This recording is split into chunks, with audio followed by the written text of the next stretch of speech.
It's beginning to look a lot like Christmas.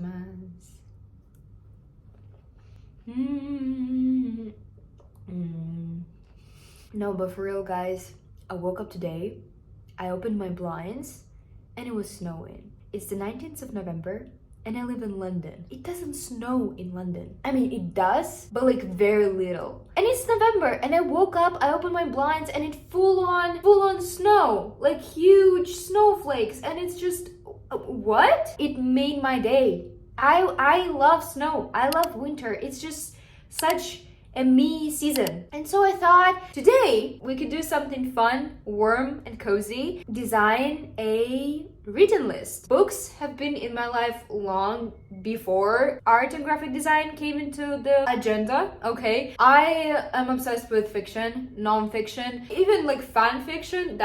We're not gonna get into that. I'm currently actually finishing the book by Matthew Dix called Storyworthy. Phenomenal piece of work about how to be a good storyteller. Definitely recommend checking it out. And I'm about to start a romance book. This one, Mr. Wrong Number.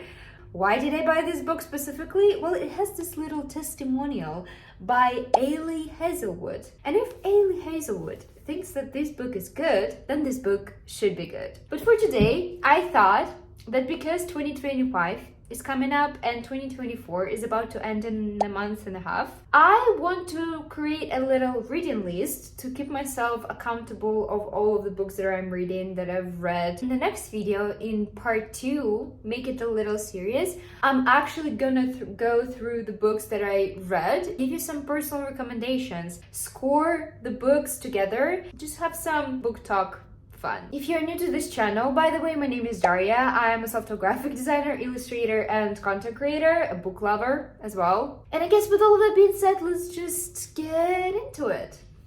Little snack plate. Little dried apple, normal apple, chocolate brownie, and popcorn. This information holds no value whatsoever for you, but yeah, I'm just letting you know.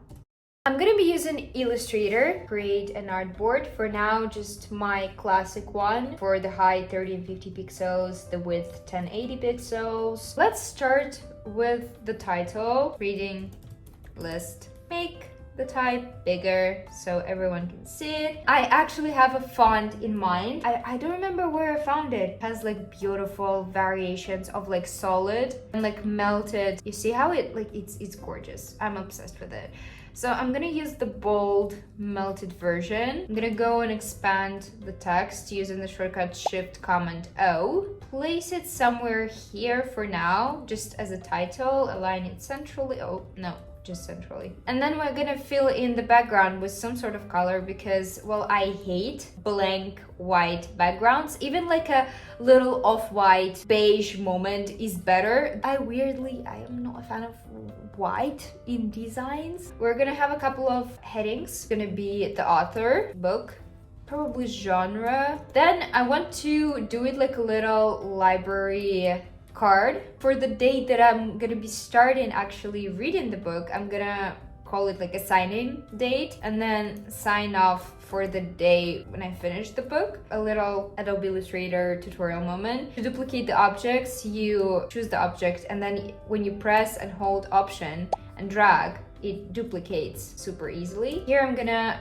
type score. I probably won't be able to clearly remember my reading experience for the entirety of time, but if you have like a score of the books that you've read before, it makes it easier for you to get book recommendations to people. When I'm speaking, sometimes my hands do weird things. I just align the objects to the left. I don't know why I did that. I didn't have to do that. Let me duplicate it in case I decide to change the font at some point. Expand the text and make it smaller, and then we're gonna position it on the list. The score is gonna be the last one. Oh, and just FYI, I'm probably gonna download this reading list and fill it in with my handwriting. I have an app on my iPad called Good Notes where you can import your like PDF files and whatnot. You don't necessarily have to use a digital platform or like a device. Go just print it out and fill it out with your like actual physical handwriting on a piece of paper. I'm gonna be using this rectangular grid tool to create a grid. I'm gonna make the artboard a little little bit longer. So when you're using the grid tool to increase the number of like columns and rows, you can actually use your arrow keys on your keyboard.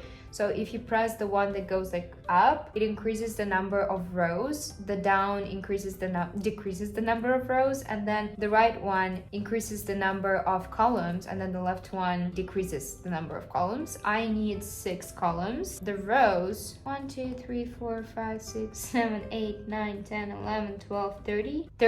Did you just say 12 30? I'm good with math actually. 13 took me not even 2 years to count that. Now we're gonna fill this in with some color. I love grids. On my poster, this one, let me show you. I have the grids, okay, here.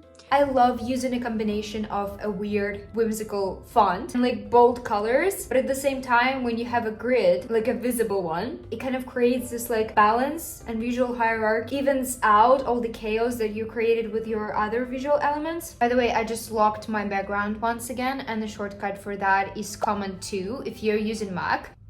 When I'm chewing, I cannot think. Like I have to finish the chewing and then I can go back to thinking. We need some color here. And then, is that okay? And I'm gonna write my name, Daria Z.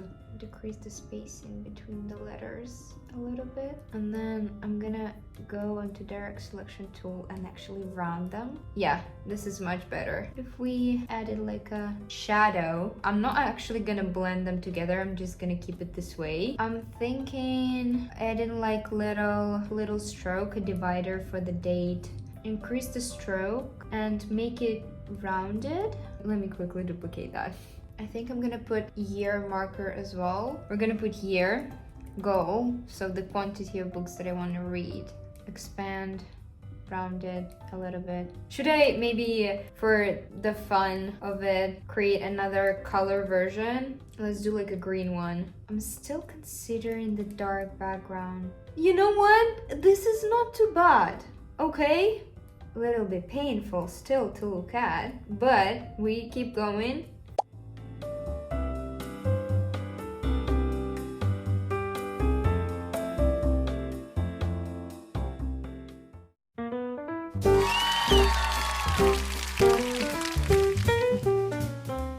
I definitely struggle with choosing the colors. The more I go, the worse it becomes, because you feel like, oh my god, this color is not working with this color and this color is not working with this color. It's a good exercise, but sometimes you just get like so caught up into it. It's such a snowball. It's dark outside already, so I apologize for the lighting. If you're into books, if you're into especially romance and self-help, you should enjoy the next part of this video. I guess that's it for today. DM me on Instagram if you have any questions, or if you just want to chat or say hi. I hope to see you in the next part and in the next videos after the second part. Yeah, bye.